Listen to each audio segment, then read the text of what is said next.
The crystal cities of Lumara glittered under the light of 3 distant suns. For countless generations, the Lumari had built their civilization among the translucent mountains that served as natural amplifiers for their most prized technology, communication systems that could reach across the stars. Elder Tira stood at the highest observatory platform, her delicate 4-fingered hands trembling as she watched the dark shapes appear at the edge of their system. The vessels were massive, angular and predatory in design. Even from this distance, they resembled nothing so much as enormous black insects, their hulls absorbing rather than reflecting light. "They have returned," she whispered to her aide, Belle, whose pale blue skin had taken on an ashen tone. "The Void Dominion has found us again." Belle's large eyes blinked rapidly as he reviewed the data streaming across the crystal panel before him. 15 vessels, Elder. More than twice their previous force. Our defensive shields cannot withstand such numbers. The Lumari were not warriors. Their bodies, slender and fragile with nearly translucent skin, had evolved for intellect rather than physical strength. Their planet, with its low gravity and stable climate, had never demanded the development of aggressive instincts or robust physiology. Instead, they had flourished by creating the most sophisticated communication technology in the known galaxy. "Begin the evacuation protocol," Tira ordered, her voice steady despite her fear. "And prepare the deep space transmitter." The evacuation ships would not be enough. The Void Dominion's blockade would catch most of them. Tira knew this, but she would not rob her people of hope. Within hours, the first attacks began. The Void Dominion didn't immediately destroy the planet. That would be too quick, too merciful. Instead, they systematically targeted the smaller settlements on Lumara's outermost continent, demonstrating their power while herding the population toward the central cities where they could be more easily controlled. The Lumari had only one advantage: their unmatched ability to transmit messages across vast distances of space. "The deep space transmitter is ready, Elder," Belle announced as they hurried through the corridors of the central communication spire. Around them, technicians worked frantically, their movements precise, despite the periodic tremors that shook the building as distant bombardments continued. The transmitter room was a perfect sphere, its walls embedded with countless crystal fragments that would focus and amplify their signal. At the center stood a simple platform, the broadcast point that would carry their message farther than any conventional communication system could reach. Tira stepped onto the platform and closed her eyes. When she spoke, the room's crystals resonated with her voice, transforming her words into a signal that would race across the stars. "This is Elder Tira of the Lumari Collective. Our civilization faces extinction at the hands of the Void Dominion. We possess no weapons capable of defending ourselves. To any peaceful species who can hear this message, we beg for your assistance. Our people are dying. Our world is falling. Please help us." The message would repeat automatically, broadcasting on all frequencies the Lumari had discovered throughout their long history of listening to the cosmos. Most species would ignore it. Non-interference was the common policy among the advanced civilizations that comprised the loose association known as the Galactic Assembly. The risks of becoming involved in another species' conflict were considered too great. "It is done," Tira said quietly as she stepped off the platform. "Now we can only hope someone answers." At the very edge of human-controlled space, the frontier outpost Horizon's Edge orbited a nondescript moon. The station served primarily as an early warning system for Earth's defense network, monitoring the vast emptiness beyond human territory. Commander Jack Gray was finishing his inspection of the station's sensor array when the alert sounded. He moved quickly to the communication hub, where Lieutenant Dana Stone was already reviewing the incoming signal. "What have we got?" Gray asked, leaning over Stone's shoulder to view the data. "Sir, it's a distress call, non-human origin, coming from somewhere in the Epsilon sector." Stone's fingers moved rapidly over the controls. "I'm running it through the translator now." The voice that emerged from the speakers was haunting, high and musical yet filled with unmistakable dread. As the message played, Gray's expression hardened. "The Void Dominion," he muttered. We've heard rumors about them from the trading vessels that venture beyond our space. Stone frowned. Sir, the Epsilon sector is well beyond our jurisdiction. The Admiralty's standing orders are clear. We don't intervene in conflicts outside human territory. Gray paced the small room, his mind racing. Humanity had only achieved faster-than-light travel a century ago, making them relative newcomers to interstellar affairs. Most older species regarded humans with a mixture of curiosity and wariness. Humans had evolved on what the galactic community termed a death world, a planet with high gravity, extreme weather patterns, and an abundance of predators that had shaped human biology into something uniquely resilient. Send a message to Earth Defense Command, Gray decided. Include the full distress call and my recommendation for immediate response. Stone hesitated. Commander, this could be a trap. We know almost nothing about either of these species. And if it's not a trap? If an entire civilization is being wiped out while we debate? Gray's voice was quiet but firm. Send the message, Lieutenant. Admiral Helen West stood before their emergency council on Earth, her uniform crisp despite having been summoned from her bed in the middle of the night. The distress call appears genuine, she explained to the assembled officials. Our xenolinguists confirm that the language patterns show extreme distress, consistent with a civilization under attack. That may be so, responded Counselor Rivera. But we have no obligation to these Lumari. We have our own borders to protect. West activated the holographic display at the center of the room. A three-dimensional map appeared, showing human territory and far beyond it, the location of the distress signal. The Void Dominion represents a potential future threat to human space, West argued. If they're as aggressive as this message suggests, they'll eventually turn their attention to us. Better to meet them now, on our terms, than wait for them to reach our doorstep. The debate continued for hours. Some counselors worried about the risk of diverting military resources so far from Earth. Others argued that responding to the distress call could establish humanity as a significant player in galactic politics. Finally, Council Chair Martinez called for a vote. By a margin of 1, she announced, the Council authorizes a response fleet under Admiral West's command. This is not a full military engagement.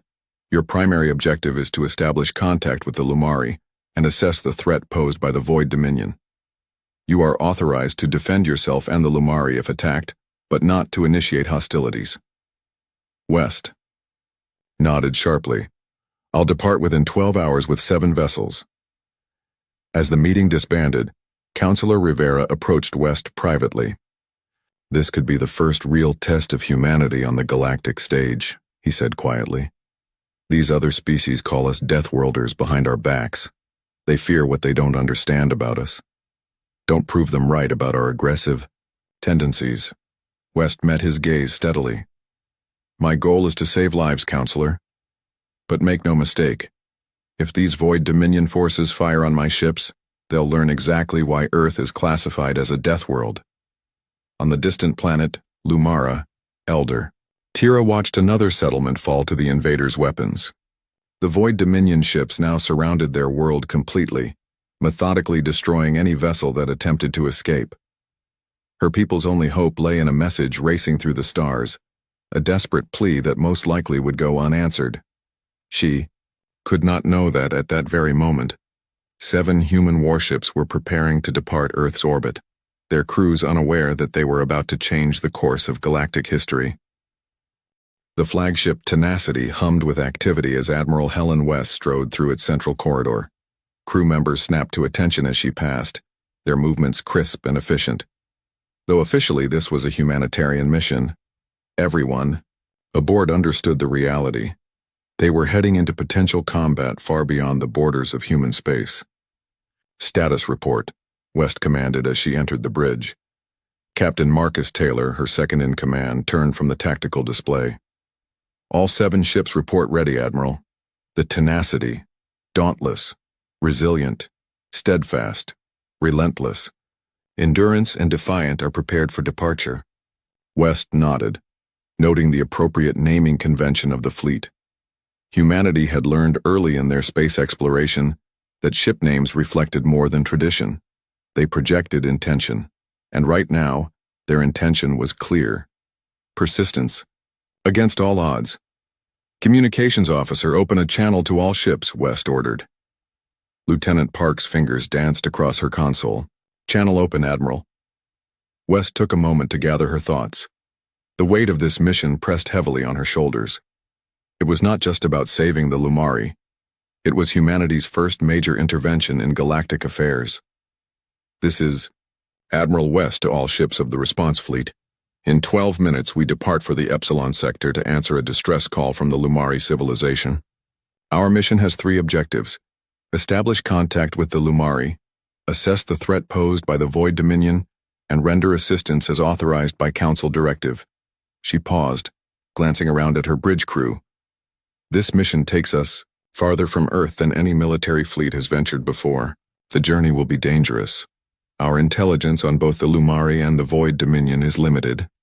But remember, we are representatives of Earth now. How we conduct ourselves will shape how humanity is viewed by the wider galactic community for generations to come, West continued, her voice growing firmer. Some of you may have heard the term Deathworlders used to describe humans. It's not meant as a compliment. To most galactic species, we are oddities, creatures evolved on a planet that would kill most sentient life forms within minutes.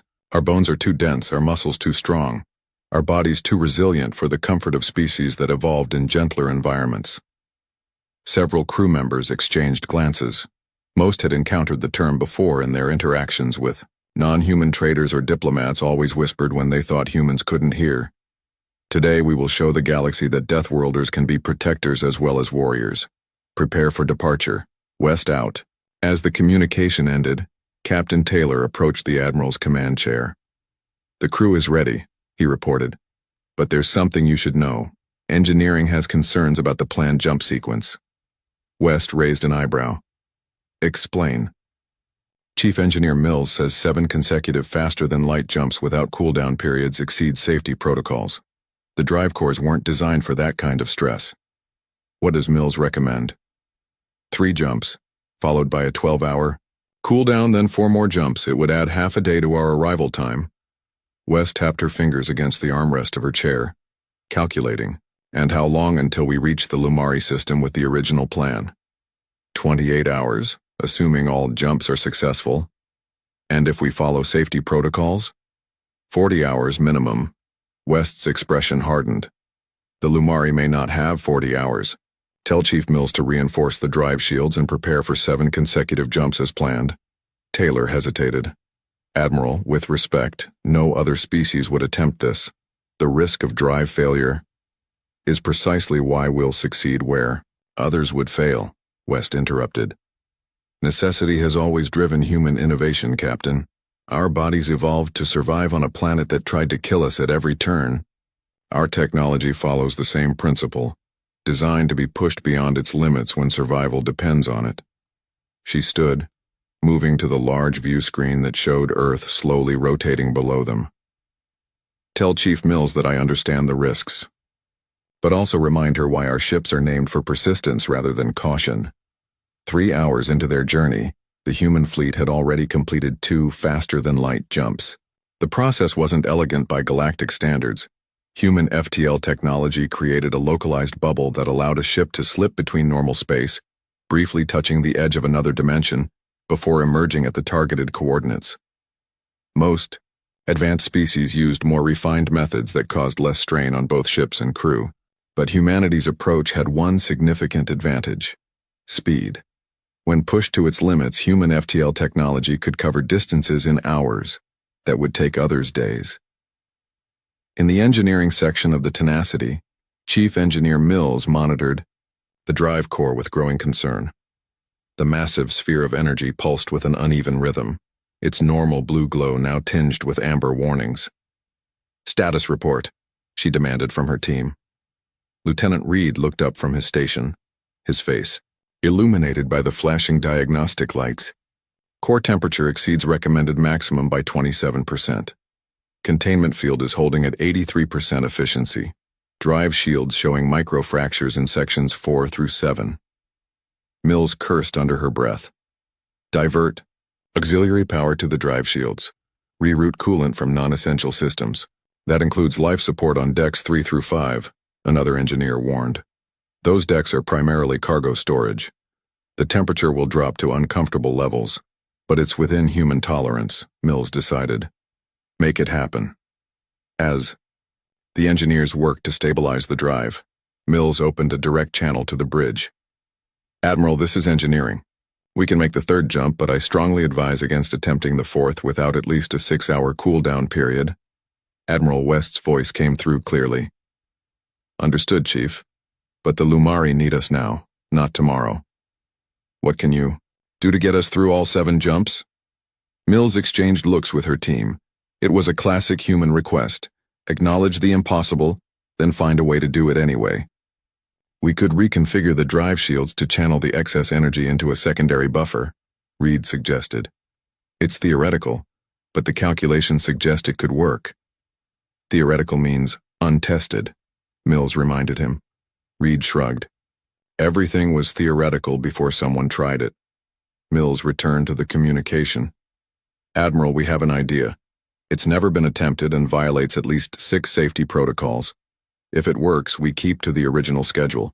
If it fails, we could lose the drive completely.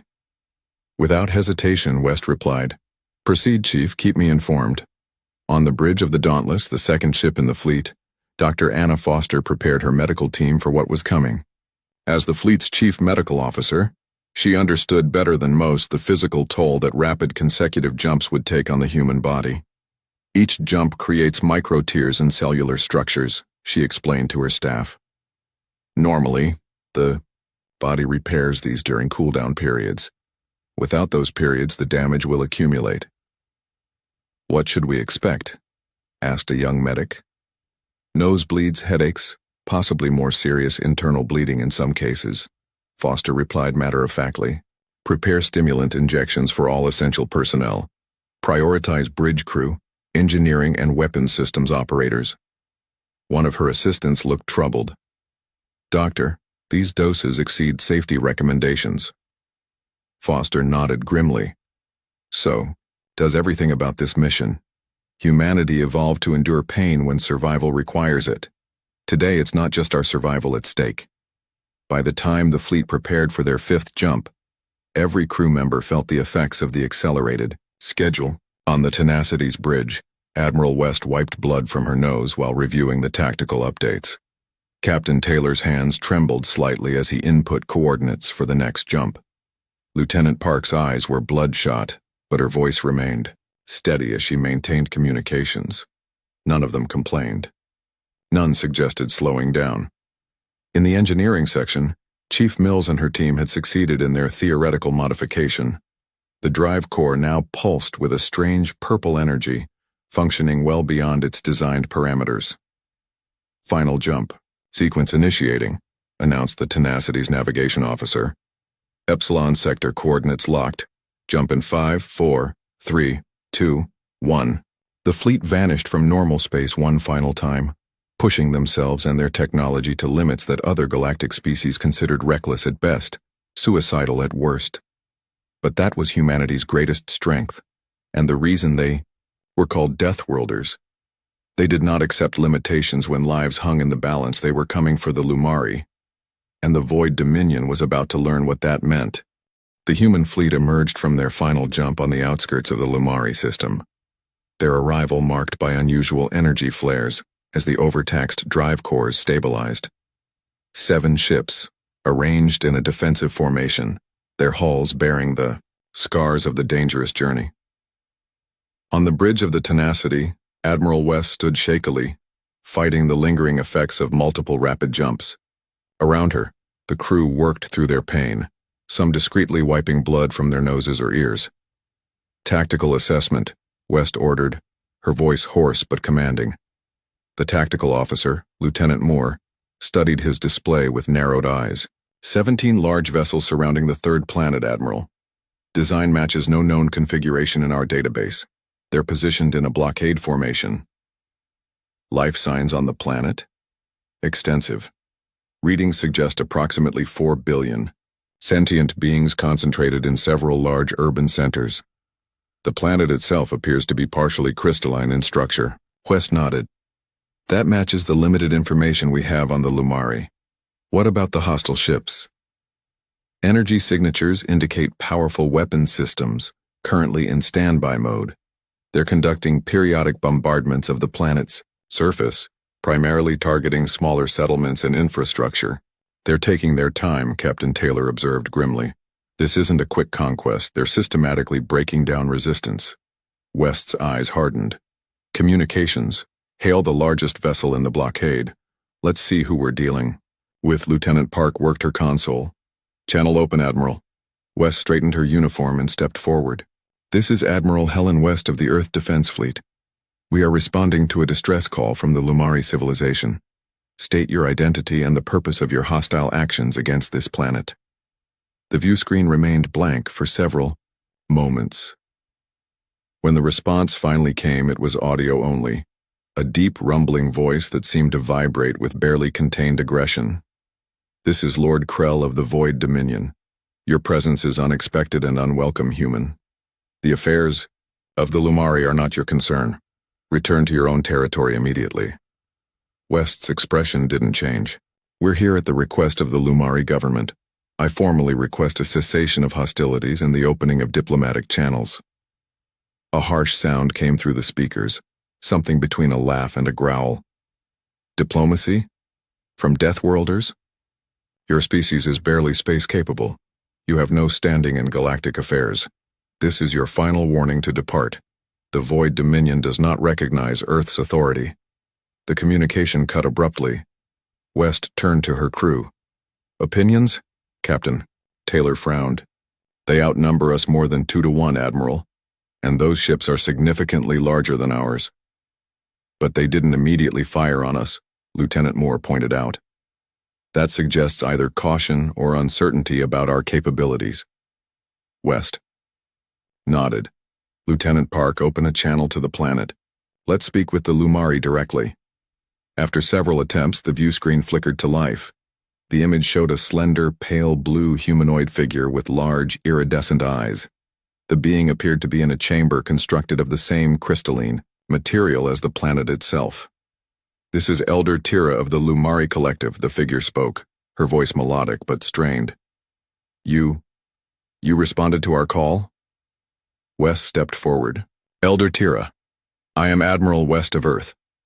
We received your distress signal and have come to offer assistance. The Lumari's large eyes blinked rapidly. Earth? You are from the Death World? There was both hope and apprehension in her voice. We are, West confirmed. We understand you're under attack by forces calling themselves the Void Dominion. They seek our communication technology, Tira explained.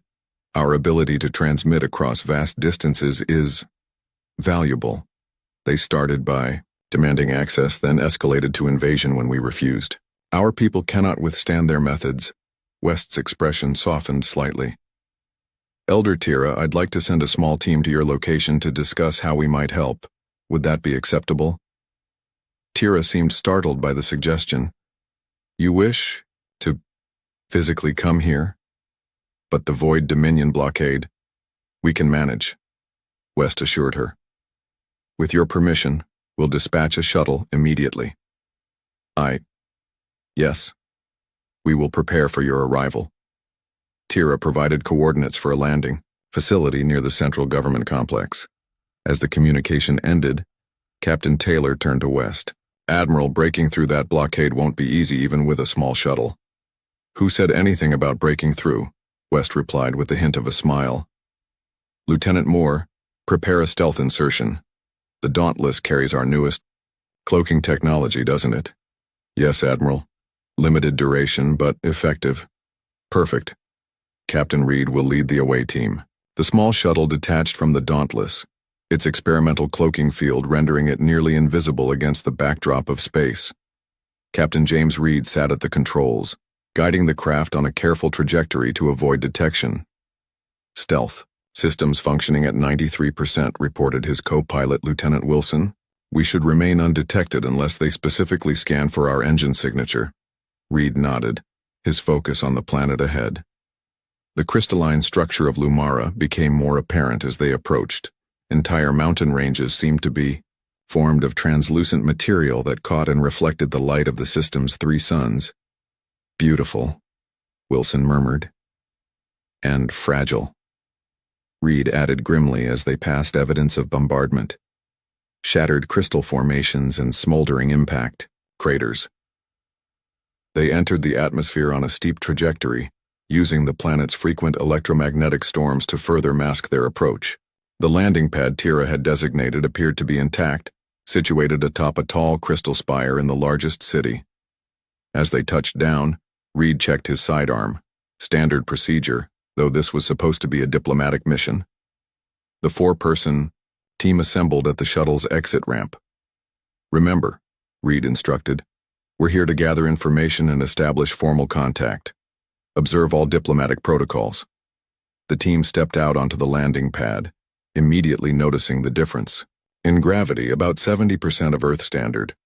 The air was thinner too, with a slightly sweet scent. A delegation of Lumari waited a short distance away. Their slender bodies seemed almost fragile, with skin that ranged from pale blue to lavender. Most stood no taller than the average human child, though their proportions were those of adults. Elder Tira stepped forward, then stopped abruptly, her large eyes widening further. You're not wearing environmental protection, she gasped. Reed glanced at his team, confused. Was that required?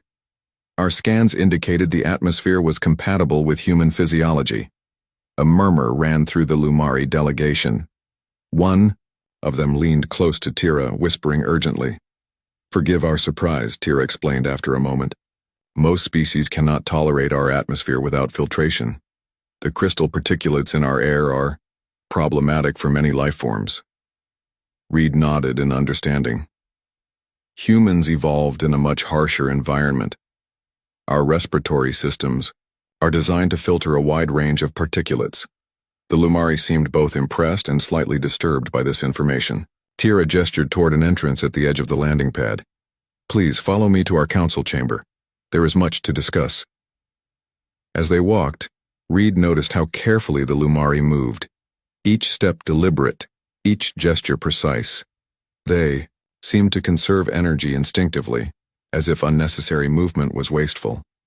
The interior of the building was even more striking than its exterior. Crystal walls refracted light in complex patterns, creating an ever-changing display of colors. Despite the beauty, Reed noted signs of stress among the Lumari they passed. Tense postures, hushed conversations, workstations abandoned in apparent haste. In the council chamber, a circular room with a raised platform at its center, several older Lumari waited. Their skin had a deeper hue, almost indigo, and they wore simple white garments adorned with crystal fragments. The Deathworld delegation has arrived, Tira announced formally. They have come in response to our distress call. An elderly Lumari leaned forward, studying the humans with unabashed curiosity. You traveled across vast distances, risking your own safety for a species you've never encountered? Why?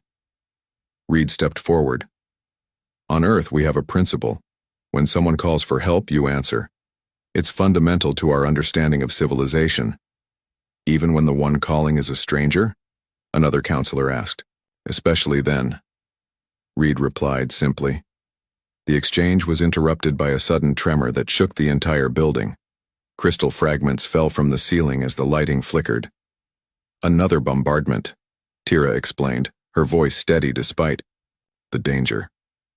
They target our infrastructure on a regular schedule. Reed tapped his communicator. Read to tenacity. The Void Dominion is conducting active bombardment of civilian targets. Request immediate response. Admiral West's voice came through clearly. Understood, Captain.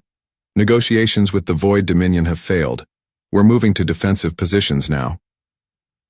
As the humans exchanged grim looks, Elder Tira approached Reed directly. You intend to fight? She asked, her voice barely above a whisper. Your 7 ships against their fleet? Reed met her gaze steadily. Elder Tira, there's something you should understand about humans. We don't like bullies. And the Void Dominion fleet maintained their blockade formation as the 7 human vessels approached.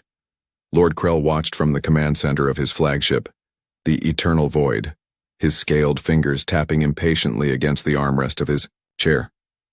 These humans are either brave or foolish, he remarked to his second-in-command. Perhaps both.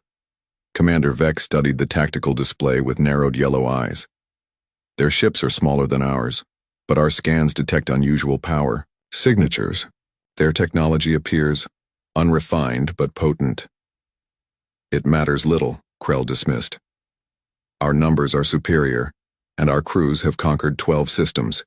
These Deathworlders have never fought beyond their own borders. The communication officer turned from his station. Lord Krell, the human flagship is hailing us again. Krell gestured lazily. Display the message. Let us hear what final words they offer before their destruction. Admiral West's image appeared on the main view screen. Unlike their previous communication, she now stood on the bridge of her vessel, surrounded by her crew. Krell noted with interest that several humans showed signs of physical strain, fatigue in their postures, traces of blood on some uniforms. Lord Krell. West began, her voice firm despite her evident exhaustion. This is your final opportunity to withdraw your forces peacefully from the Lumari system. We have no desire for conflict, but we will defend this planet and its people. Krell leaned forward, his reptilian features contorting into what passed for a smile among his kind. You appear injured, Admiral. Perhaps your journey here was more taxing than anticipated. Our condition is irrelevant, West replied evenly. Your answer, Lord Krell? My answer is this. The Void Dominion does not retreat. The Lumari and their technology belong to us now. If you position your fleet as escorts, we may permit your vessels to transport a limited number of Lumari to Earth as refugees. That is my only concession. West's expression hardened. Unacceptable. The Lumari have requested our help and we've given our word. Then you will die alongside them, Krell stated flatly, signaling for the communication to be cut. He turned to his weapons officer. Target their flagship. Full barrage. Admiral West stood calmly as the view screen went dark. They've terminated communication, Lieutenant Park announced unnecessarily. As expected, West replied. She tapped her command console, opening a channel to all human ships. All vessels initiate scatter protocol. Captain Taylor, you have tactical command of the fleet. I'll coordinate from here. Taylor nodded sharply. Understood, Admiral. All ships, prepare for immediate execution of Battle Plan Hydra. The human fleet suddenly accelerated in different directions, breaking their previous formation in a way that appeared chaotic to outside observers. The Void Dominion ships tracked the tenacity, their weapons powering up for a devastating first strike. Energy buildup detected on their flagship, Lieutenant Moore reported. They're targeting us specifically. West nodded. As predicted, defensive measures. Instead of raising shields at maximum power, the standard response to an imminent attack, the tenacity suddenly vented plasma from its port side, creating a rapidly expanding cloud that partially obscured the ship from sensors. The Void Dominion. Weapons fired, their energy beams slicing through space toward the tenacity. Several struck the plasma cloud, their energy dissipating significantly before reaching the human vessel. The impact still rocked the ship violently. Damage report, West called out, grabbing her console for stability. Shields at 62%. Minor hull breach on Deck 4 automatically sealed. Weapons systems unaffected, Moore reported. Return fire, targeting their weapons arrays only, West ordered. Let's show them we can bite back. The tenacity's response was measured. Precise strikes rather than overwhelming force. Meanwhile, the other human ships had taken up positions that exploited Lumara's natural features. The Dauntless and Resilient used the planet's crystalline rings as cover, while the Steadfast positioned itself within a dense asteroid field that most species would consider too dangerous to navigate. Captain Reed, status? West inquired over a secure channel. Reed's voice came through from the planet's surface. The Lumari central government is secure for now, Admiral.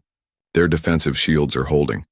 but power fluctuations suggest they won't last more than a few hours under concentrated bombardment. Understood. Stand by for Phase 2.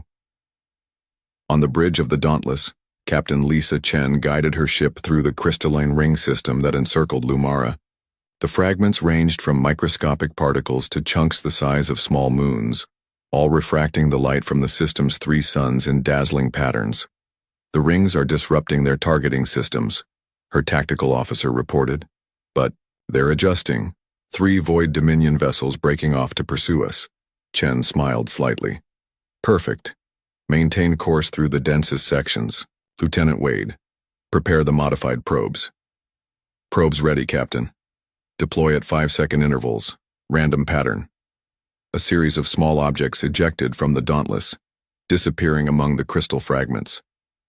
The pursuing Void Dominion ships didn't immediately register the deployment, their sensors struggling to distinguish the probes from the surrounding debris. Enemy vessels closing, the tactical officer warned. They'll be in optimal firing range in 30 seconds. Chen nodded calmly. Activate the probes. Now.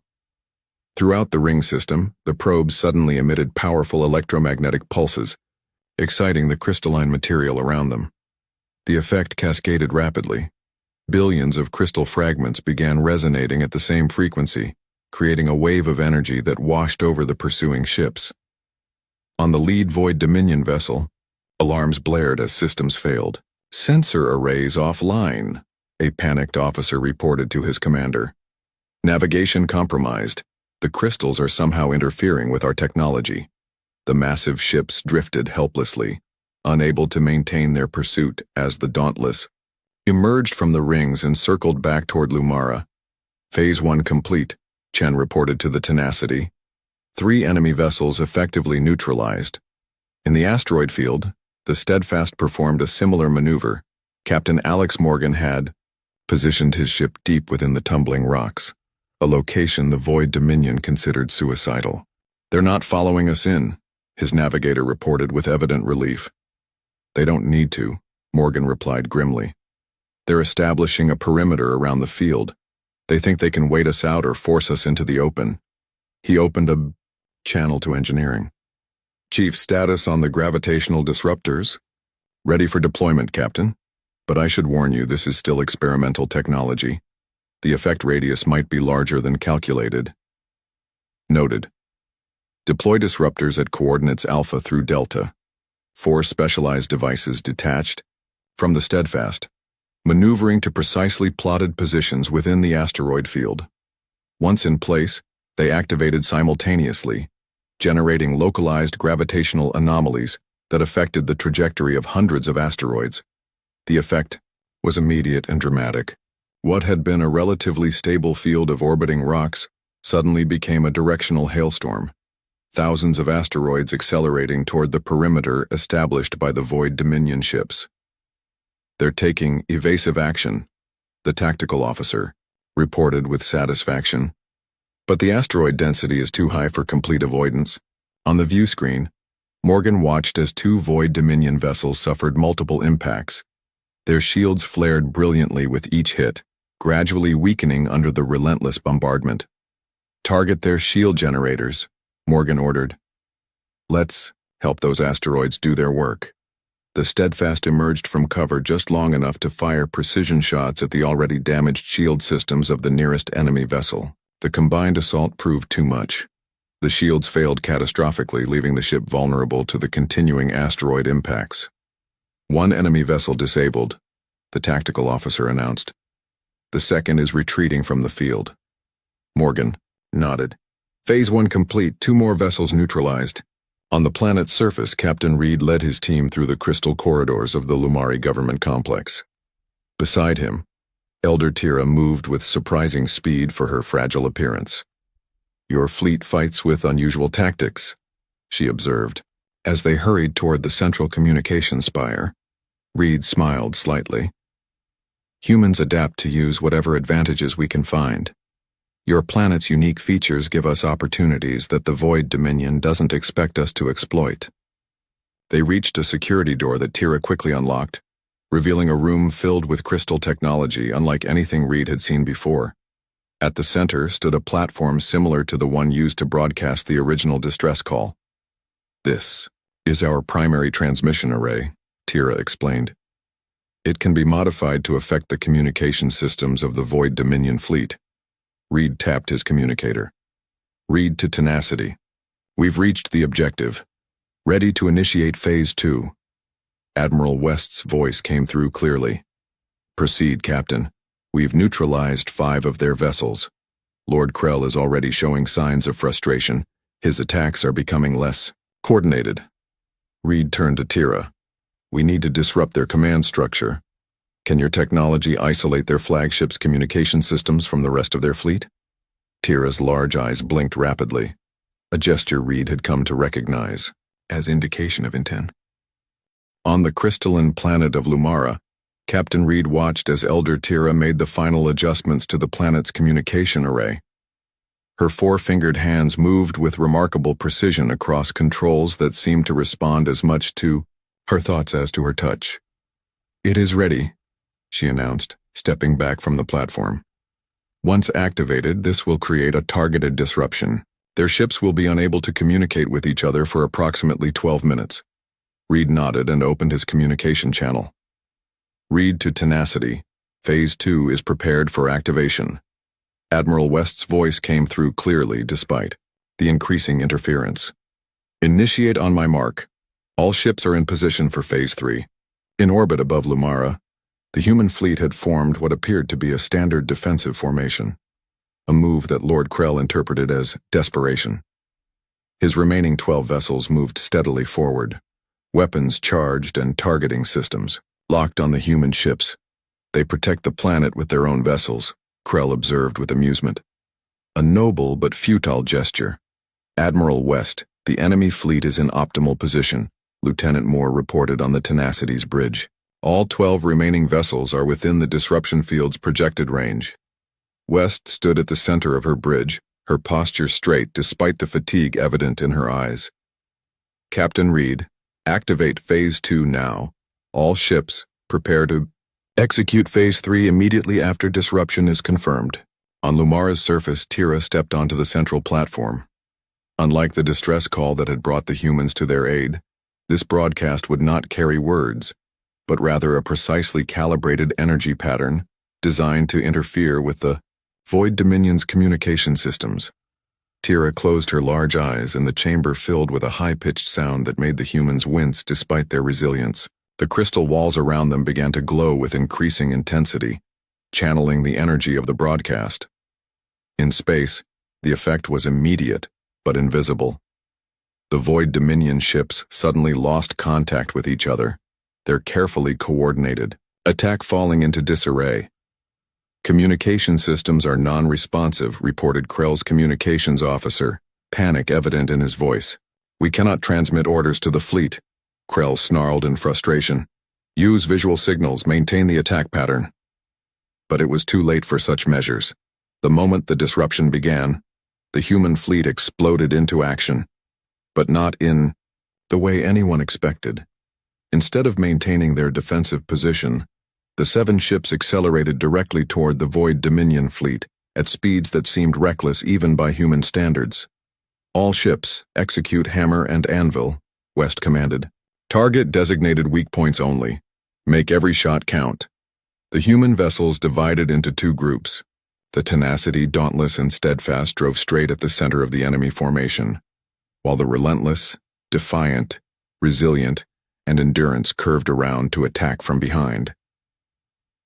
On the bridge of the Eternal Void, Lord Krell watched in disbelief as the human ships closed distance at an alarming rate. "They're attempting a suicide run," he concluded. "Prepare all forward weapons." The Void Dominion flagship unleashed a devastating barrage that should have crippled the approaching human vessels, but the Tenacity suddenly rolled, presenting its reinforced underside to absorb the worst of the impact, while the Dauntless and Steadfast split off to target the flanking enemy ships. "Shields at 30%, Lieutenant Moore reported as the Tenacity shuddered under the assault. "Hull breaches on decks 2 and 5, emergency teams responding." West held onto her command chair as the ship rocked violently. Maintain course, target their propulsion systems. The Tenacity fired a concentrated burst at the Eternal Void's main engines, the precision of the strike belying the damaged condition of the human vessel. Simultaneously, the ships attacking from behind targeted the weapons arrays of the rear Void Dominion vessels, causing several to lose targeting capability. Cut off from both commands and each other, the Void Dominion fleet's formation began to collapse. Individual captains made desperate decisions without coordination, some attempting to retreat while others pressed their attacks with increasing recklessness. "Now," West ordered, as the fleets fully engaged, "deploy boarding teams." This was the most audacious element of Phase 3, and the one that truly demonstrated why humans were called Deathworlders.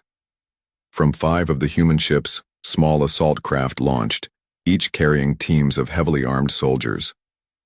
While other species might consider ship-to-ship boarding actions obsolete in the age of energy weapons and shields, humans understood the psychological impact of direct confrontation. 3 teams targeted the Eternal Void itself, using the chaos of the battle to approach and attach to the hull. Specialized cutting tools breached the outer layers, allowing the teams access to the interior. Lord Krell received the alarming report with disbelief. "The humans have physically boarded our vessel? This is primitive, but effective," his second-in-command admitted as the security feeds showed human soldiers advancing through the corridors, their movements swift and coordinated. Krell stood from his command chair. "Seal the bridge.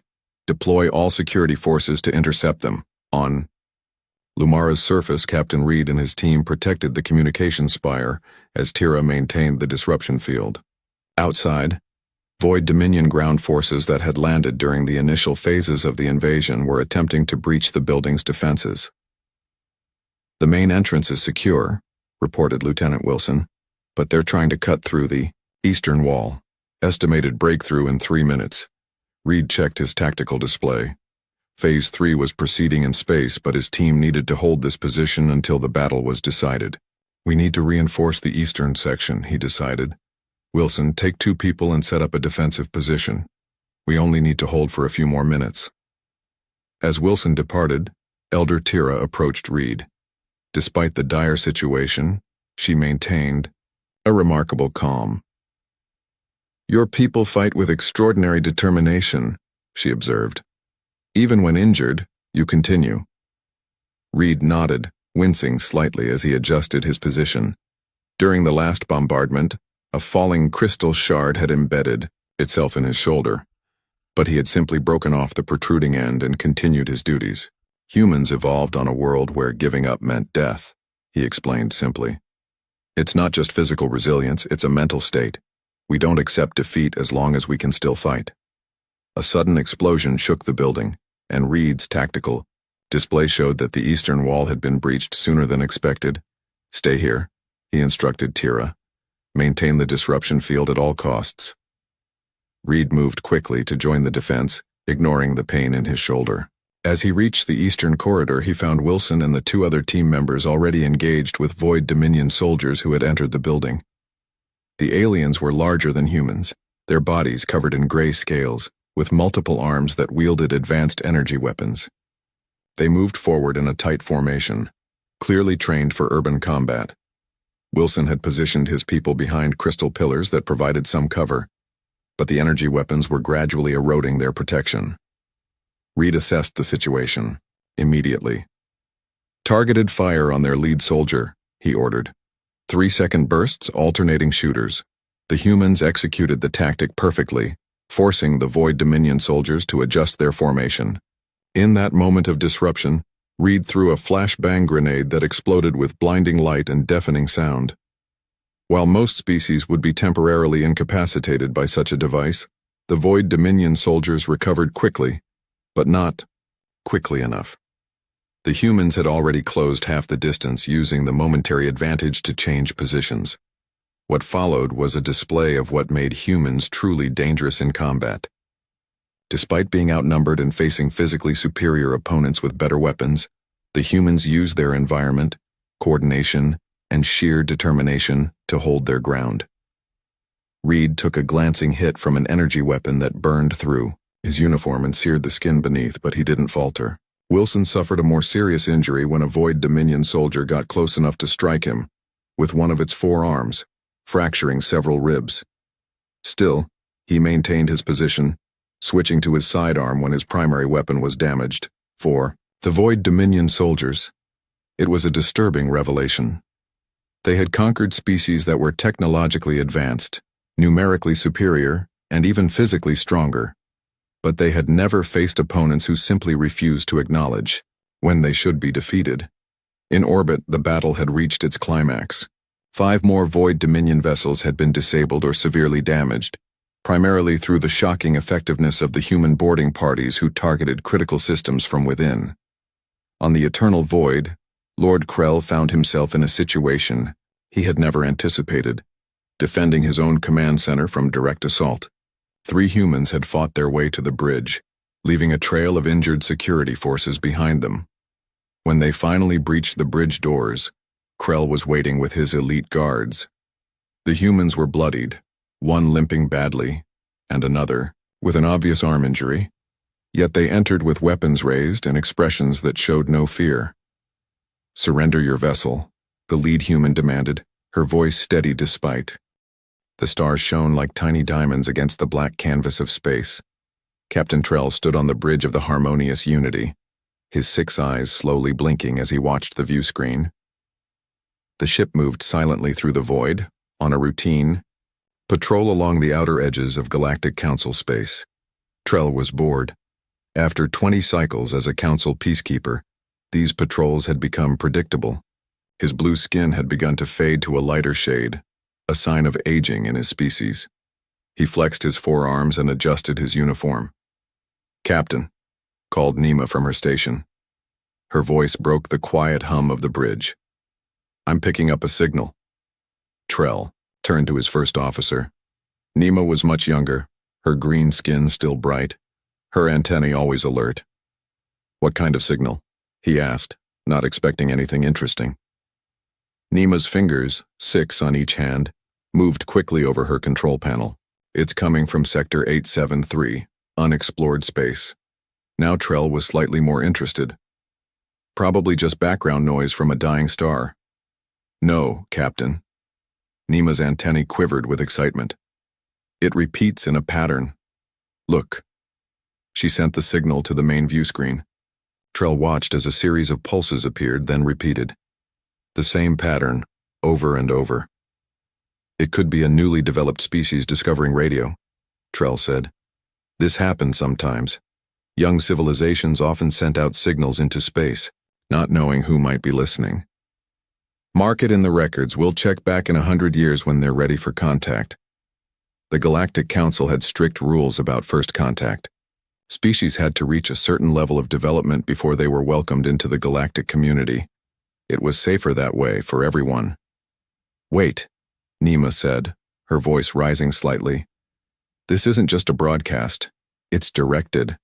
And the pattern—" She paused, her eyes widening. "Captain, this is a distress signal." Trell's 6 eyes blinked in rapid sequence, showing his surprise. "That's impossible. There are no spacefaring civilizations in that sector." "I've run it through all our databases," Nima insisted.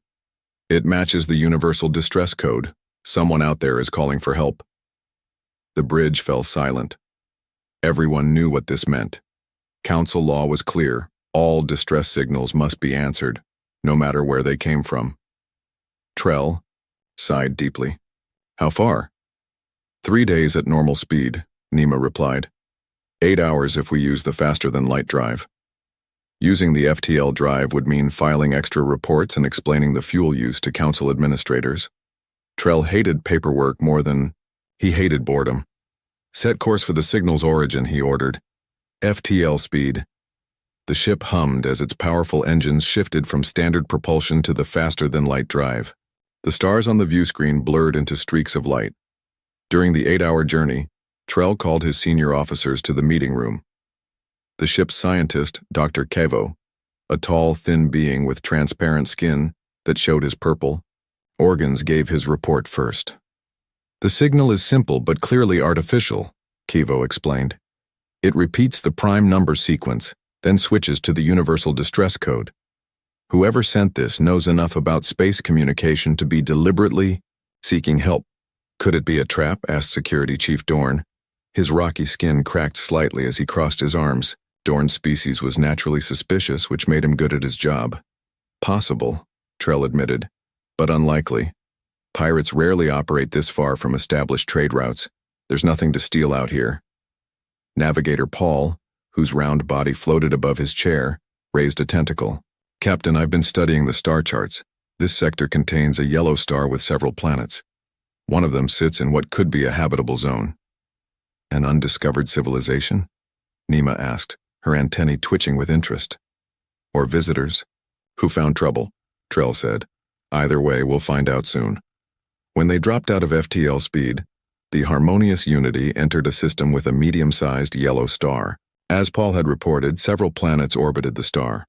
The third planet from the center was blue and green, with white clouds swirling across its surface. It looked like it could support life, but the distress signal wasn't coming from the planet. It was coming from somewhere in the space between the third and fourth planets. Scan the area, Trell ordered. I'm detecting 2 vessels, Nima reported after a moment. One large ship, and several smaller craft around it. The view screen zoomed in on the scene, and Trell felt his heart beat faster. A massive transport ship drifted in space, its hull torn open in several places. Around it floated smaller ships, clearly of different design. The large ship bears the markings of the Vortan Trade Federation, Cavo said, his voice dropping to a whisper. Everyone on the bridge tensed. The Vortans were known throughout the galaxy as troublemakers. They operated on the edges of Council space, often breaking laws but careful to stay just within the limits of what the Council would tolerate. And the smaller ships? Trell asked.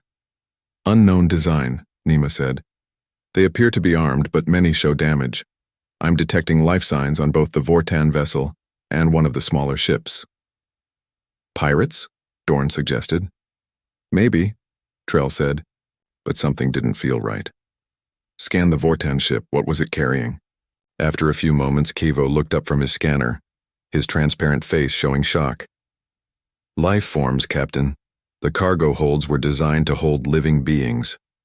Slavers. Trell spat the word like it was poison. Slavery was forbidden by the Council, but the Vortans had been suspected of the practice for years. Scan the smaller ships again. Are you sure there are life forms aboard? Yes, Captain, Nima confirmed. Many are injured but alive, and... She paused, rechecking her readings. They appear to be of the same species. The picture became clearer now. The Vortans had captured members of an unknown species. Somehow, those captives had managed to fight back. Prepare a boarding party, Trell ordered. Medical team, security team, and first contact specialists. I want to know what happened here. As the boarding shuttles prepared to launch, Trell stared at the scene on the view screen. In his 20 cycles as a peacekeeper, he had never seen captives successfully overpower their Vortan captors. Whatever species was on those ships, they had done something remarkable. Little did he know that this moment would change the course of galactic history forever. The Galactic Council was about to meet humanity, and nothing would ever be the same again. The boarding shuttles left the Harmonious Unity and moved toward the damaged ships. Trell watched from the bridge, his 6 eyes fixed on the view screen. He had sent his best teams, 20 crew members split between the 2 vessels. Team E1 has reached the Vortan ship, Nima reported. Her antennae twitched nervously as she monitored the communication channel. The security team, led by Chief Dorn, entered through a breach in the Vortan vessel's hull. Their helmet camera sent back images to the bridge. The inside of the ship was dark, with only emergency lights casting red shadows on the walls. The team moved carefully, weapons ready. Life support systems are failing, Dorn reported. Atmosphere is thin. We're in what appears to be a cargo hold. The camera showed large, empty cells with broken doors. Whatever had been kept there was now gone. Signs of struggle everywhere, another security officer added. Looks like the captives fought back. Move toward the bridge, Trell ordered. Find any survivors. As Team 1 continued through the Vortan ship, Team 2 approached the smaller vessel. This team was led by Dr. Kivo, who specialized in first contact situations. "We're at the airlock," Kivo reported. "It appears damaged but functional, attempting to communicate." The team broadcast peaceful greetings in the universal trade language. After a few moments, the airlock door began to open. "Captain," Kivo's voice was filled with surprise. "You need to see this." The camera from Kivo's helmet showed a figure, standing in the doorway. It was unlike any species Trell had seen before. The being stood on two legs with two arms, and had pinkish-brown skin. Its head had a patch of dark fur on top, and its face featured two forward-facing eyes, a small nose and a mouth with flat teeth. It wore torn clothes and had wounds on its exposed skin. "We help," the being said in broken trade language. "Please, help others." Kivo approached slowly, showing his medical scanner. "We are here to help. We received your distress signal." The being nodded, a gesture that seemed to indicate understanding. It stepped aside to let the team enter. Inside the small ship, Kivo's team found more of these strange beings. Some were badly injured, others were trying to tend to the wounded. They had created a makeshift medical area using supplies taken from the Vortan ship. "There are 43 of them on this vessel," Kivo reported. "Various injuries, but they're remarkably resilient. They appear to have basic understanding of the trade language." Meanwhile, on the Vortan ship, Dorn's team had reached the bridge. They found 2 Vortans still alive, though barely. The Vortans were large beings with thick, gray skin and 4 eyes arranged in a row across their wide faces. They were known for their physical strength and aggressive nature. "These captives," one of the wounded Vortans said when questioned, "they are demons. They come from a death world.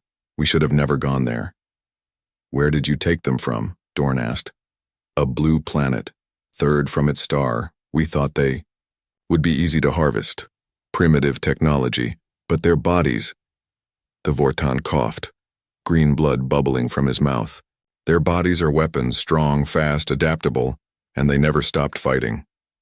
Back on the smaller vessel, one of the beings approached Kivo. This one seemed less injured than the others and spoke better trade language. "I am Tom," it said, pressing a hand to its chest. "We are humans from Earth. They took us many days ago, took others too. We fought, took ship, want to go home." Kivo nodded, trying to use the human gesture. "We will help you. Can you tell me what happened?" Tom looked at the other humans, then back at Kivo. "They came to our world. Big ships, took people, hundreds, put us in cages, but they didn't know humans well." A strange expression crossed his face, pulling his mouth upward at the corners. "We are hard to keep in cages." "How did you overpower the Vortans?" Kivo asked. "They are much stronger than you appear to be." "We worked together," Tom said simply. "Learned ship. Waited for chance. Some died to give others chance to fight. We took control, but ship damaged, couldn't get home, sent message for help." 2 hours later, both teams returned to the harmonious unity, bringing the surviving humans and Vortans with them. The medical bay quickly filled with injured humans. The ship's doctors were amazed by the humans' biology. "Their bones are reinforced with calcium," the chief medical officer reported to Trell. "Their skin contains acids.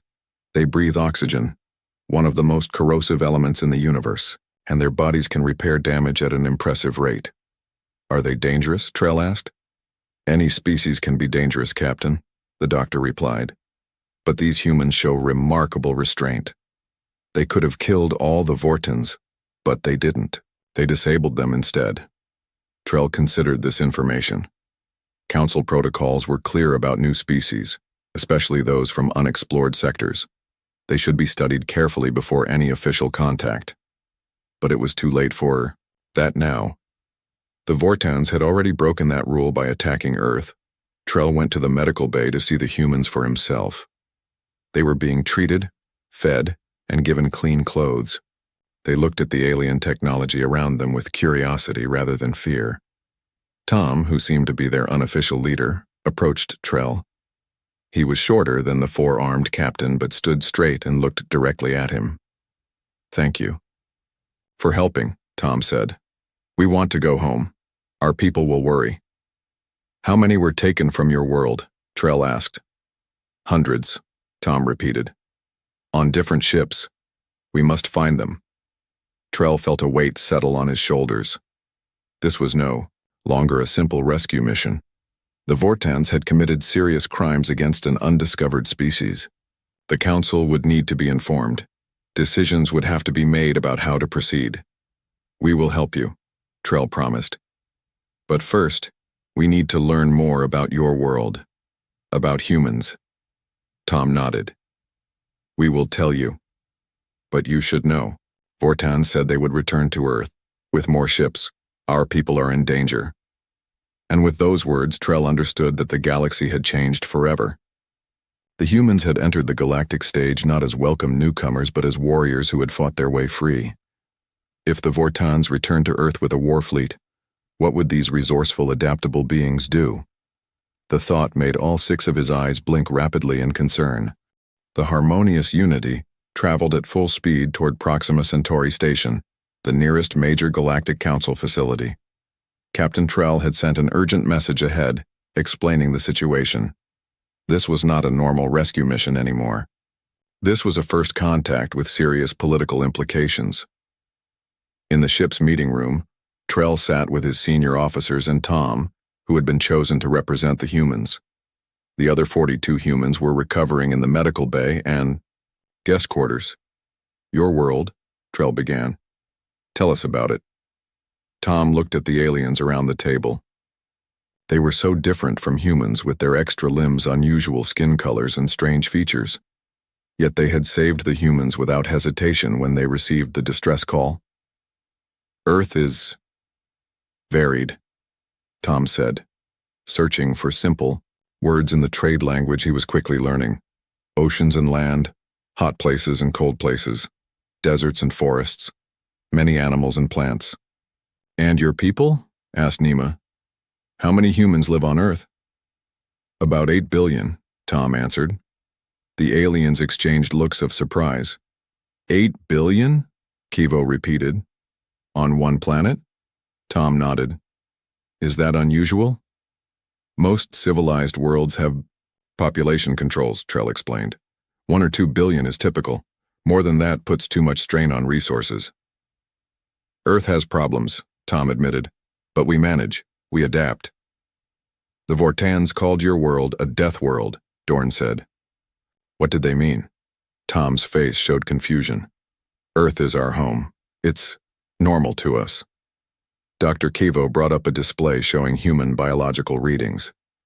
From what we've learned, humans evolved on a high-gravity planet with extreme temperature, variations, dangerous wildlife, and natural disasters. Their bodies developed to survive these harsh conditions. Our scientists analyzed the data from the Vorten ship, Nima added. Earth is classified as a Class 12 death world in the standard galactic scale. Trell's 6 eyes blinked rapidly. Class 12? I've never heard of sentient life evolving past Class 8. That explains their physical capabilities, Dorn said, but not how they defeated armed Vortans while being held captive. All eyes turned to Tom again. We work together, he repeated what he had said earlier. Humans are good at solving problems. We watched the Vortans, learned their routines, found weaknesses. Some of us pretended to be sick. When guards came, we attacked. Once we had weapons, we freed others. Some died, but we kept fighting. Remarkable, Kivo whispered. 3 days later, the harmonious Unity docked at Proxima Centauri Station. The massive space station served as both a trading hub and a political center for this sector of the galaxy. Representatives from dozens of species lived and worked there. News of the humans had spread quickly. When Trell and his crew escorted the humans onto the station, crowds gathered to see the beings from the death world. Security officers kept onlookers at a safe distance. The humans were taken to special quarters while Trell reported to the station's council chamber. 12 representatives from the major galactic powers sat in a semicircle, their faces showing various degrees of concern.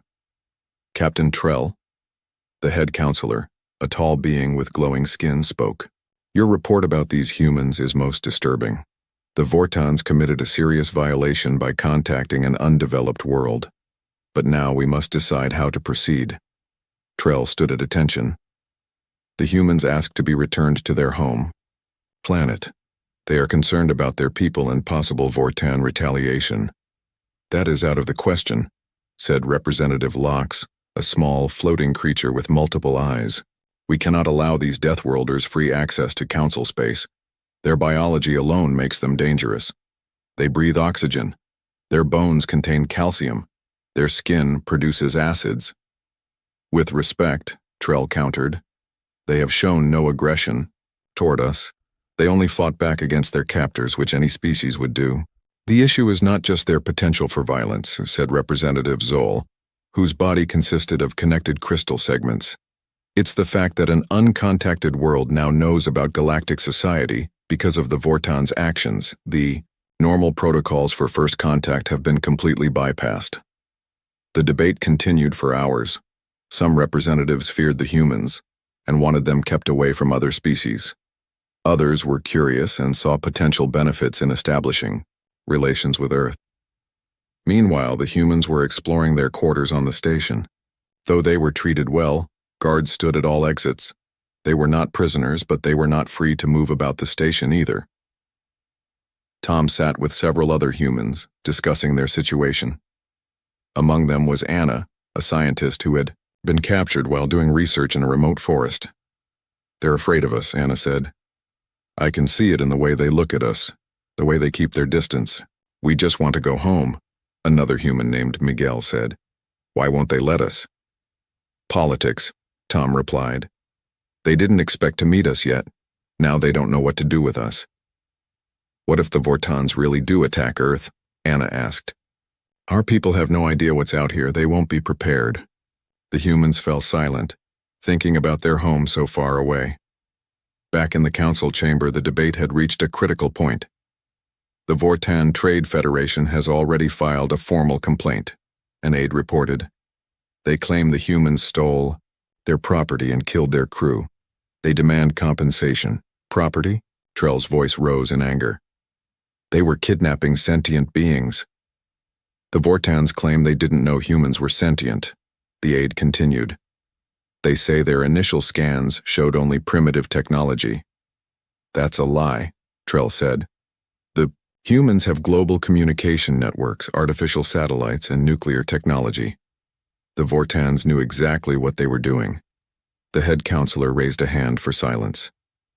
We have a more immediate concern. Our intelligence suggests the Vortans are already preparing a punitive fleet. They intend to return to Earth in force. The chamber erupted with voices. This was no longer just about first contact protocols. This was about preventing a potential war. We cannot allow this, Trell said firmly. The humans defended themselves against illegal captivity. If the Vortans attack their homeworld, the humans will fight back, and based on what I've seen, they might win, but at great cost to both sides. Representative Zoll's crystal body glimmered as she spoke. Perhaps there is another option. What if we send a diplomatic mission to Earth? Establish official contact before the Vortans return? The room grew quiet as everyone considered this unprecedented suggestion. It goes against all our protocols, Representative Lox objected. Earth is nowhere near the technological level required for official contact. Circumstances have changed, the head counselor said. The protocols exist to protect developing worlds. In this case, following them may lead to greater harm. The decision was made. For the first time in council history, an official delegation would be sent to a pre-spaceflight world. The Unity of Stars, the council's flagship, would carry diplomats to Earth, and Captain Trell's Harmonious Unity would lead the way. The council flagship Unity of Stars was the largest ship Captain Trell had ever served on. 5 times the size of his Harmonious Unity, it carried representatives from 12 different species, a full security detail, and advanced diplomatic equipment. The humans were brought aboard, no longer as rescued captives but as official representatives of their world. We will reach Earth in 6 days, Nima informed Tom and the other humans as they stood on the observation deck. Our ship is much faster than the Vorton vessel that took you. Will we beat the Vorton fleet there? Anna asked, her eyes fixed on the stars streaking past the view screen. Nima's antennae drooped slightly. We don't know. They had a head start, but our intelligence suggests they are gathering a large force. That takes time. Tom turned to Captain Trell, who stood nearby. What will happen when we reach Earth? Our people have never seen aliens before. They might panic. We will approach carefully, Trell assured him. The Council diplomats will establish contact with your world leaders first. We must explain the situation before the Vortons arrive. During the journey, the humans spent hours teaching the aliens about Earth and learning about galactic society in return. The Council representatives were fascinated by human history, particularly how humans had survived countless wars and disasters yet continued to advance. Your people fight each other? Asked one diplomat, a being made of living crystal named Sol. Yes, Anna admitted. Too often. But we also help each other. We build together. We learn from mistakes. A strange contradiction, Zol commented. 4 days into their journey, the ship's long-range sensors detected energy readings ahead. Captain, called the sensor officer. Multiple ships detected in Earth's solar system. Trell rushed to the bridge, followed by Nima and several humans. Vorton signatures? He asked. Yes, Captain. At least 50 warships. Trell's heart sank. We're too late. But as they approached Earth's system, the sensor readings became clearer. The Vorton ships were not in attack formation. They were scattered throughout Earth's orbit, many showing damage or drifting without power. What happened? Trell wondered aloud. The answer came as they detected numerous smaller vessels moving. Among the Vorton ships, Earth vessels. Impossible, whispered a Council diplomat. Earth doesn't have space combat capability. But the evidence was clear on the screens. Somehow, Earth had defended itself against the Vorton invasion force. As the unity of stars approached Earth's orbit, they received a transmission. The screen showed a human wearing a uniform, sitting at what appeared to be a command center. Unknown vessel, this is General Rivera of Earth Unified Defense. Identify yourself and state your intentions. Tom stepped forward. General, this is Tom Harper. We were taken by the first Vorton ship. These people rescued us and brought us home. General Rivera's eyes widened. Tom, we thought you were all dead. The first alien ship took hundreds before we could respond. What happened here, General? Trell asked, moving beside Tom. When the first ship left, we knew they might return, Rivera explained. We studied the technology from their landing craft that were left behind. We reverse-engineered what we could and prepared our defenses. When their fleet arrived 3 days ago, we were ready. Trell couldn't believe what he was hearing. In the short time between the first Vorton raid and the fleet's arrival, humans had adapted alien technology and prepared a defense that defeated one of the galaxy's most aggressive species. General Rivera, said the head counselor, joining the conversation. I am the representative of the Galactic Council. We came to warn you about the Vorton fleet, but it seems that was unnecessary. We request permission to send a diplomatic party to your world. Rivera looked surprised but nodded. Granted. We have many questions. Hours later, Trell found himself in a large room inside a building called the United Nations. Human leaders from around the world had gathered to meet the alien delegation. Security was tight on both sides, but the atmosphere was one of cautious optimism rather than fear. General Rivera explained how Earth had defended itself. When the first Vorton ship came, we were caught by surprise. They took people from isolated areas before we understood what was happening, but they left behind several small craft that malfunctioned or crashed. Our scientists studied these immediately. And you were able to understand alien technology that quickly? Zol asked, crystal body glimmering with disbelief. Not completely, Rivera admitted, but enough. We learned their weapon systems, their shield frequencies. When their main fleet arrived, they expected an easy victory against a primitive world. Instead, they found our orbital defense platforms waiting for them. Trell was impressed but also concerned. General, the speed at which your people adapted this technology is unprecedented. You have to understand, Rivera said, looking around at the alien delegation. We've been fighting ourselves for thousands of years. War is unfortunately something we understand well. The implications of this statement sent a chill through the council representatives. Humans had adapted alien technology and defeated a superior force in a matter of months. What would they be capable of in years, centuries? We don't want war with anyone, a human leader added, seeing the aliens' discomfort. We just want to protect our world. We want to learn about the galaxy, to explore, to trade. But we will defend ourselves if threatened. The head counselor nodded slowly. That is reasonable. But you must understand our concern. Your world, your biology is unlike any we've encountered.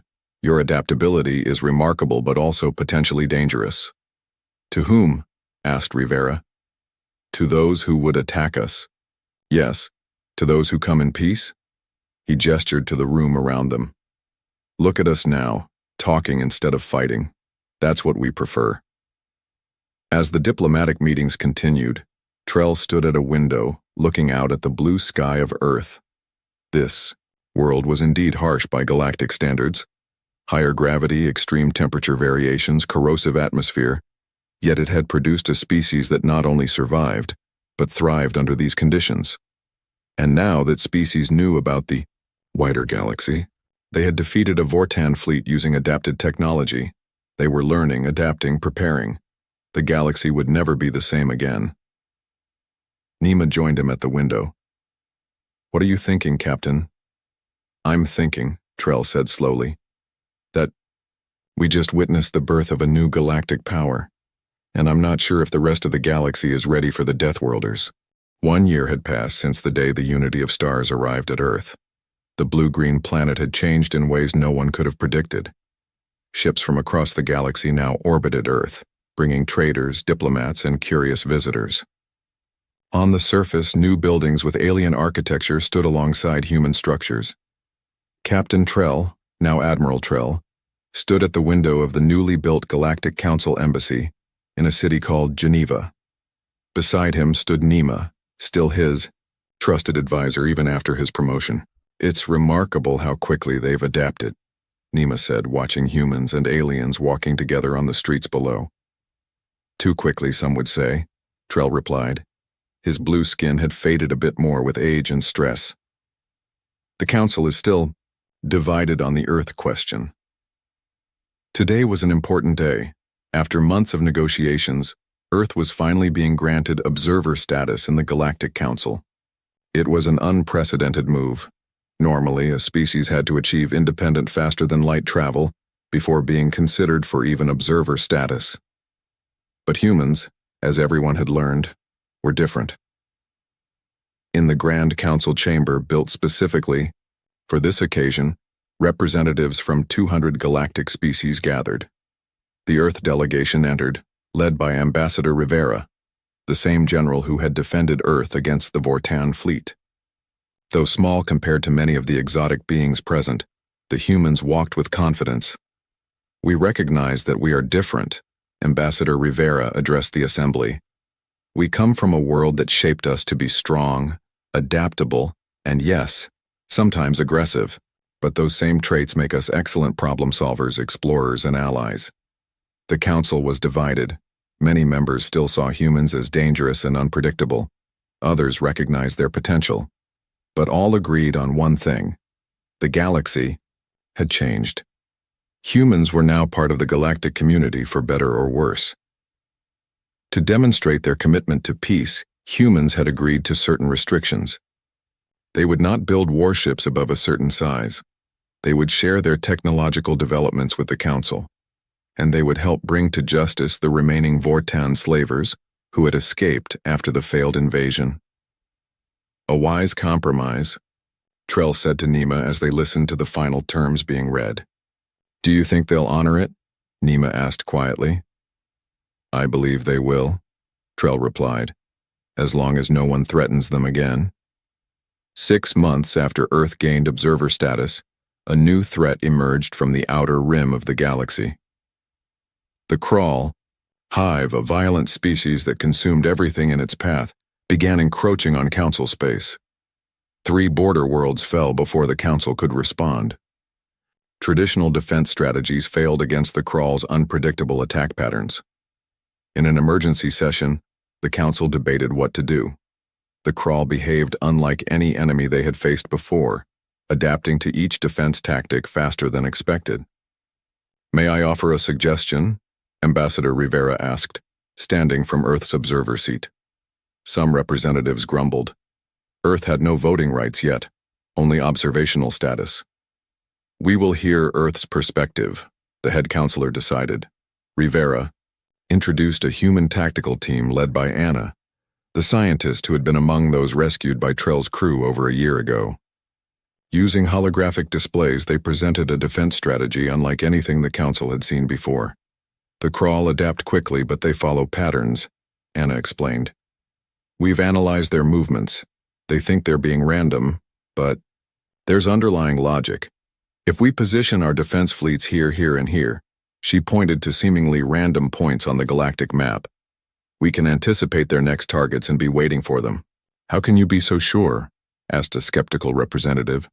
"Because humans understand chaos," Anna replied simply.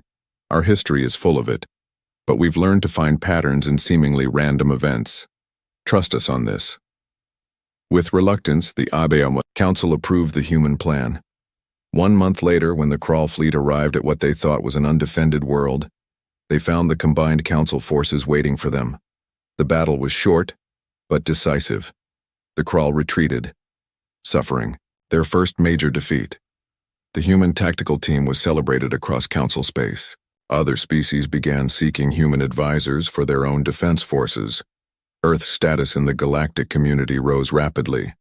But it wasn't only in warfare that humans proved their worth. When a plague threatened the agricultural worlds of the Mantu Federation, human doctors worked alongside alien medical teams to find a cure. Human scientists helped solve engineering problems that had stumped other species for decades. And human negotiators showed a unique talent for resolving conflicts between vastly different cultures. "They're everywhere now," Nima commented to Trell as they reviewed reports from across Council space. "Every major project seems to have humans involved." "They seek challenges," Trell said. "It's in their nature." Born from a world that constantly tried to kill them, they developed an insatiable drive to overcome obstacles. Then came the day that truly showed what humans brought to the galaxy. A Council science vessel became stranded in the radiation belt of a neutron star. The radiation levels were fatal to most species, and automated rescue attempts failed. The ship and its 60-member crew faced certain death, until a human rescue vessel volunteered for the mission. Admiral Trell watched from the bridge of the Harmonious Unity as the human ship entered the radiation belt. According to all Council medical knowledge, the radiation should kill even humans within hours. But the rescue ship had been modified with Earth technology and crewed by volunteers specially selected for radiation resistance. "This is foolishness," said Representative Locks, who was traveling on Trell's ship. "They'll die along with the science." "Team." "Perhaps," Trell replied. "But they're trying anyway." Hours passed with no communication from the radiation belt. Then, just as hope began to fade, sensors detected the human ship emerging, the science vessel in tow. Both ships had suffered damage, but they were intact, and scans showed all crew members, both human and alien, were alive. "How?" Locks whispered, his multiple eyes wide with disbelief. A transmission came through from the human vessel. The captain's voice was tired but satisfied. "Rescue complete. All scientists accounted for. We're coming home." 2 years after the first contact, Earth was granted full membership in the Galactic Council, the fastest ascension of any species in Council history. Some members still feared what humans might become as they spread throughout the stars. Others welcomed their creativity and determination. Admiral Trell stood with Nima on the observation deck of the Harmonious Unity, watching Earth grow smaller as they prepared to depart for their next mission. "I still don't understand them," he confessed to Nima. "They rush headlong into danger, they take risks no sane species would consider, and yet they do it to protect others," Nima finished. "Perhaps that is what makes Deathworlders so valuable. They evolved not just to survive, but to ensure the survival of their kind, and now, by extension, all of us. As Earth disappeared from view, Trell thought about that first distress signal that had led them to the humans. One SOS. One fleet responding. And then the Deathworlders came, changing the galaxy forever. For better or worse, humanity had arrived on the galactic stage, and the stars would never be the same again.